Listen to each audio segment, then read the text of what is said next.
ഒരു 3.5 അടി മാത്രം പൊക്കമുള്ളൊരു പെണ്ണ്, ബുദ്ധിമാന്യമുണ്ട്, ഒരാൾ ഗർഭിണിയാക്കി.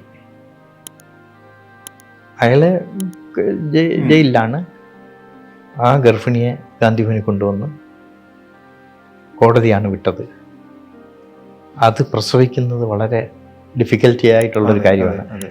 അതിന് ഏതാണ്ട് 6 മാസക്കാലം തിരുവനന്തപുരം ഗവൺമെൻറ് മെഡിക്കൽ കോളേജിൻ്റെ SIT ആശുപത്രിയിൽ താമസിപ്പിച്ച് പ്രസവിച്ച്. ഇപ്പം ആ മോളുണ്ട്, അവളിപ്പം 4ാം ക്ലാസ്സിലായി. അമ്മയേക്കാൾ വലുതായി അവള്. ഡയാന എന്നാണ് അവൾക്ക് പേരിട്ടിരിക്കുന്നു. അപ്പം ഇതൊക്കെ നമ്മുടെ സമൂഹത്തിൽ നടക്കുന്ന, അതെ, ഇതൊക്കെ കേൾക്കുമ്പോൾ നമ്മുടെ കേരളീയ സമൂഹത്തിന്റെ ഒരു അപജയത്തിന്റെ കഥയാണ് എനിക്ക് മനസ്സിലേക്ക് വരുന്നത്. കേരള സമൂഹം അത്രത്തോളം ഒരു തരംതാണ് പോയ, നമ്മുടെ മനുഷ്യൻ അധമമാകുന്നു.